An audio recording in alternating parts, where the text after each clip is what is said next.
everyone's talking about Bazball. You spoke about it today. Everyone forgets about the mark Rod Marsh left on the Australian cricket culture. What he did at the AIS to change the way we play. Very good point. He did. He was extraordinary. Yep. And scary. Yes. Very much. Joseph to Labuschagne. Yeah, I didn't actually go to the AIS. Obviously, he's one of my dad's best mates, so I've known him all my life and spent a lot of time with him here in Adelaide. But I played a couple of games for the AIS when they needed, a player to come, someone injured or whatever. And I had a week off, so I went and played a game in Perth and I think one somewhere else. And I loved being around him and the way he controlled that team. So by that stage, I was probably 2 or 3 years older and had played a bit of first-class cricket, whereas the rest of them were all kids and extraordinarily gifted kids. Joseph again. And he would stand there at the start of the day's play if the AIS were batting, and he'd say, "You're either 350 runs by stumps if we got any wickets in hand." Yep. And if anyone turned around and said, "No, well, we're not going to be 350," he'd go, "Well, that's all right. Well, then we're bowling, so we're all out and we're in the field. But if we've got wickets in hand, there is no reason why you can't be 350 at stumps." No one had ever spoken that way about cricket prior to that. Shot through the onside. He's going to get a couple. So when you think about Martin, Langer, Ponting, Haddin, Gilchrist, Hussey, Kadich, the stock he had was extraordinary. You two boys talent as well. But he got Roy Simons. He gave him the wings to play that way. So when they all got, like you two, got up into international cricket, ready to play Bazball, not quite as manic as that, but we're talking 20 years ago. Oh, yeah. Watch the Australian team through their pomp. Absolutely. Scoring at 4.5 and over. Just extraordinary stuff. And a lot of it came back to Bacchus, like you mentioned. Not only a great visionary and an unbelievable player himself, but a mischievous man, Rodney. I think that's what drew me to him, actually. Doesn't surprise me. The one thing I like most about it, we used to knock off all the international teams in the one days. Pakistan, England, they had Shoaib Akhtar, that wasn't Makram, all the greats. He said, "Oh, we're going to score 300. And you go, yeah, no. Then you look him in the eye and you think, "Oh, no, we're going to try to score 300. He actually means it. He means it. Don't worry about that. Defending no run. And you'd have guys like Ryan Campbell, guys like that, and they're taking Shoaib Akhtar on. Dan Marsh did it to England, hit for 6 over point. And everyone's going, what's going on here? But we had a really clear, we had to get 300. And if you look back at that era, that's where Australia had that great run in one-day cricket. And it comes off the back of the style that Rod Marsh created. But I tell you what it was good fun. Oh, it would have been. It was. 100%. He demanded you have fun. Yeah. Yep.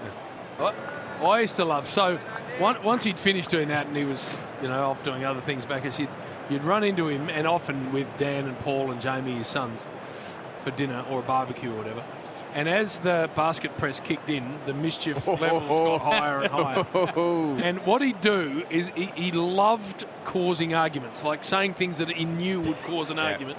And you always knew he was going to do it because he had this stupid look on his face. And he'd often do it after he'd been to the toilet, because he'd go in there and have a think.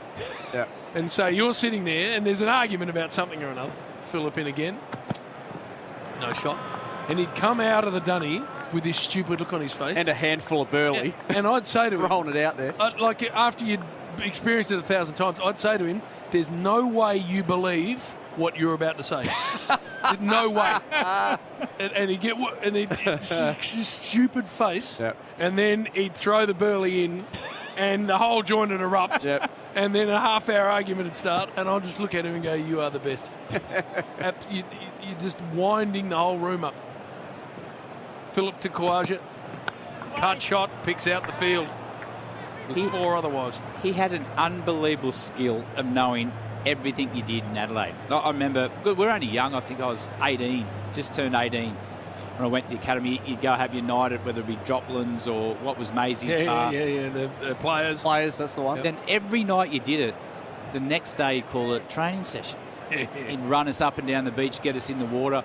Then, because he loved the keepers and he always had a soft spot, he goes, "How was last night?" And you go, what do you mean? He knew everywhere you've been. Yep. Joseph running away from the cathedral end and defending. So one of my favourite stories about the mischief of that man was Dennis Lilly and the aluminium bat in Perth. Oh, yeah. So he decided he's going to market these aluminium bats, but he thought the only way I'm going to sell them, DK, is if I use one myself. Right. So he hadn't cleared it with anyone, just walks out in the middle of a test match with an aluminium bat. Yes. So he's hitting it and it's going toink, toink. Mike Brealey, the captain of England's complained to the umpires that it's damaging the ball. And it was about 15 minutes before tea that this was all happening. As Joseph away again and again defending. So he gets into tea and not out, but the ball can't even get off the square. So Greg Chappell's the captain. And Greg says, right, you've had your fun. That's enough of that bat. Get rid of it and get a proper bat. Anyway, Dennis refused to let anyone tell him how to do anything. So those two started blue. Anyway, Greg's a captain, obviously. And I'm telling you, you've had your exposure for your stupid bloody... It's done. Pick up a proper bat. Anyway, apparently the blue went for most of the tea break. And then in the end, Dennis reluctantly grabs a normal bat because they've got to go out and resume play. Joseph again, and again defending no run. So Rod, the old whacker rooms, the door was in the corner, and the viewing sort of stools really were off to the right of that. Rod's positioned himself right at the door, and as Dennis has walked past, he's just out of the corner of his mouth said, "You're not going to let him tell you what to do, are you?" DK, the proper bat, gone and picked up the aluminium one and stormed out onto the whacker, and all hell has broken loose. All hell. Greg Chappell's looked at Bacchus and gone, thanks for that, mate. I really appreciate it. What are we going to see? I'm putting money on a little late cut here. Wide of the slip for a boundary to bring up the 100. Thomas is in. Oh, that might be it. It's not a late cut. Close to it. But it's a magnificent square drive to bring up another 100 for Marnus Labuschagne. What an extraordinary performer this man is. It's a quality shot, wasn't it? Yep. Like you say, it wasn't a late cut, but it was a late-ish cut. Yep. Behind point, down, followed it, just hit through the ball on the front foot, bent back knee. That's a great shot, Tub. Well, don't worry about him the game past Steve Smith. He got 400 plus runs in this series for one dismissal. One dismissal. In 3 innings. Yep. He's having a tidy summer already, and we're only just into it. My goodness. And he hasn't finished either. 4 overs with the new ball. It looks great under the lights, like a Christmas bauble. His head waiting. Joseph over the wicket. Driving. Beautiful shot through the infield. It's going to go all the way. And Travis Head has 100 at Adelaide Oval. Punches the air. Waves the bat. And they are standing as one. 24,400. To congratulate one of their own. 5 test centuries, all of them in Australia. That, I believe, is his first one here in a test match. And he ends it to get to 100 in style. A wonderful straight drive. Excellent innings, Travis Head. Yeah, it's a great innings. Came in with 2 quick wickets, had fallen at 131. And he's peeled off 100 off 125 deliveries. Okay, the bowling's been modest, but you've still got to do it. And there's no better feeling to make 100 in front of your home crowd. No, that's a special day for Travis Head. Get the opportunity to bat on your home track in front of your family and friends and come out and play a knock like that. Australia in a little bit of trouble, but the way he's gone about his business has been outstanding. Magnificent career, Peter Siddle. Hat-trick at the Gabba. I'm just going to have a listen to where this commentary's going. Let's play it. Here we go. Crowd cheers. Here's Siddle. Oh, well, bowler's close. He's given him. He's given him. Peter Siddle's got a hat-trick on his birthday. Not yet, he hasn't. Beauty. Not yet, he hasn't. Not yet, he hasn't, because England will challenge that. They almost have to challenge it. Crowd likes what it sees. Eagle eyes up on the big screen. Now we're getting through to the umpire out in the middle. Third umpire Tony Hill from New Zealand says to Alim Dar, all is well. Peter Siddle, you have a birthday hat-trick. Oh, Peter Siddle, happy birthday, 26 today. He's also got a 5-wicket haul to go with it. What a day he's having. Oh, how about that? The big buffalo getting the air out of the lungs.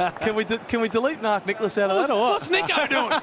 He's sucking the oxygen out of it. Mate. You had it done I perfectly. thought when you commentate, you're not meant to, you'd be biased to your home nation. Just give me the moment, mate. And the wicket, Cam Green comes down and then clips it firmly to mid-wicket for a single. I love hearing Tubbs there, and then Mark Nicholas jumps over him and bloody, yeah. And what you don't hear was Warney.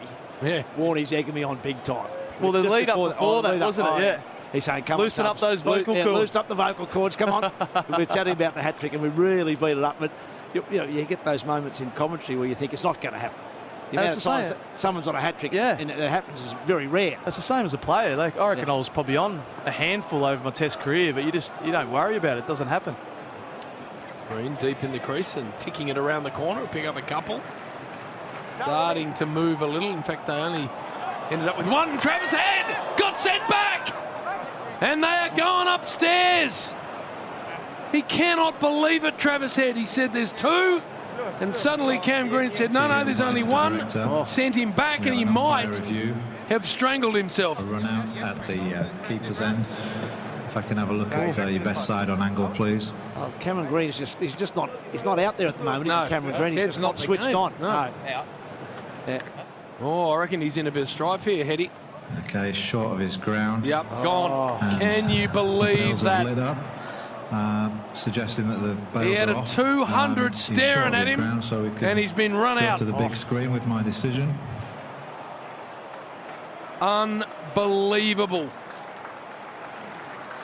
Well, he's on the line as well, too. I reckon that bat's on the line. Yep. Looking at that replay. Yep. So gone for 175. Ridiculous mode of dismissal. We'll have all those pictures and films for you on Triple M, all their Instagram and social pages. All our viewers on Triple M can see it. You're a clown. Carey now facing a ball and he smashed it down the ground, but can't beat mid-wicket. Radio is more than just listening now, Merv. We've got a whole lot of social media where we have little clips, digital and so forth, and people like to watch what we're doing, which is why that camera's there. Say hello to it. That's it. And this one over here. Just there, big fella. Yes. Well, what were your impressions of playing against Big Merv and Brian?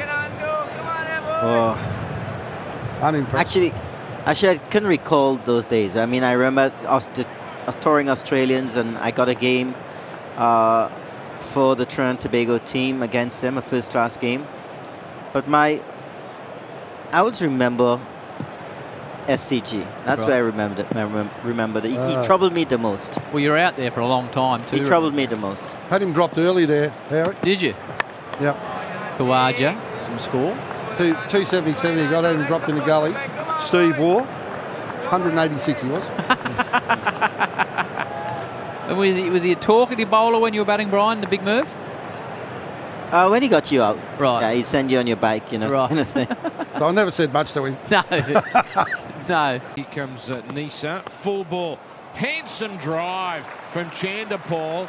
Now he, lack of experience at Adelaide, was dawdling, thinking that's going to race to the fence. It's 110 metres down there, and Labuschagne hauls it in. So the batsman only gets 3. None for 35. And that there can be big moments in the game. You see Chanderpaul, beautiful off drive, imbibed the shot, didn't put in, but Marnus Labuschagne chased that hard, cut that down to 3. Now, this is where you see the wicket. These are these little things in matches where you just make that little bit of effort, you do the work for your teammate, and all of a sudden, bang, you get that breakthrough. So these are the sort of things Hads would let you know about when you're facing this one. Yeah. Your partner let you down, you shouldn't be on strike. Lisa's ball gets a thick outside edge of Brathwaite, but into the ground. Nice soft hands there from the Windies captain. Always on the game and on the ball, Hads. He would not let you miss a thing, and if your mate at the other end let you down and didn't run hard enough and you're on strike, or you shouldn't be on strike here, Ferg. Yeah, I Cozzy's let you down. Yeah. Cozzy once again has turned an easy 1. Easy 3 to a 1. So this Brathwaite's got a very impressive necklace. I mean, that's sort of NBA caliber necklace, real thick gold. Here comes Nisa now. Full ball. Edging. Caught. Brathwaite is gone. And Chandapal should have run harder. Nisa gets a wicket. Brathwaite just feathers it through. Reward for the Aussies for being constantly at the batsman, 1 for 35. And they're the rewards that Marnus Labuschagne can take a bow also. Did those little things just to chase that ball down. Michael Neese, a beautiful ball. Easy catch there, the home ground, Alex Carey. But it was all about Marnus Labuschagne making that little effort to get in that wicket. Well done, Australia. Well, Brad Haddin, you're a all genius. over it. Genius. Triple M Rocks cricket. Bowling to Brathwaite. Oh, did he get a tickle on that? I reckon he did. Gone! Brathwaite never looked like it today. Boland with his first cherry. 1 for 15. It's a bit of a mental torture there for the skipper. Scotty Boland, first ball, does what he does best, bangs it on a length. Little bit of nibble off the wicket, catching the outside edge, and Carey takes a simple catch. Scotty Boland into the attack. Immediate effect for the Australia. Skipper Brathwaite gone for 3, 1 for 15. Cooper's Miledale, Triple M Rocks cricket. Boland again, Brooks. Hit the pads! It looks good to me! And the finger goes up! 2 in 3 balls for Scotty Boland. And they're not even sending it upstairs. Brooks is on his way. Oh, I tell you what, this brings back some great memories of the MCG. This is what this does, Jimmy.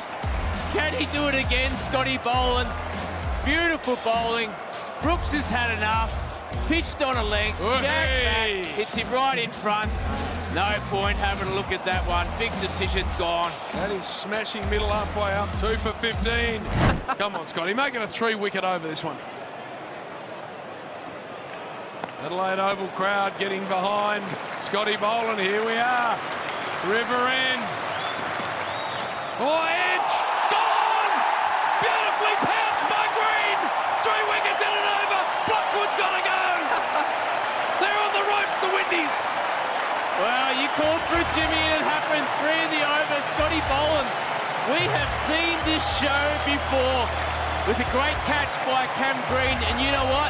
The ball before, Jimmy, the 1%ers from the Australians. He could have easily just let it go for a single, let Blackwood get off strike, hits him on strike on a duck. Boland delivers a beauty. Cam Green takes a specky. Aussies on fire. What about those mitts on Cam Green? The buckets. 3 for 15. Cooper's Miledale, Triple M Rocks cricket.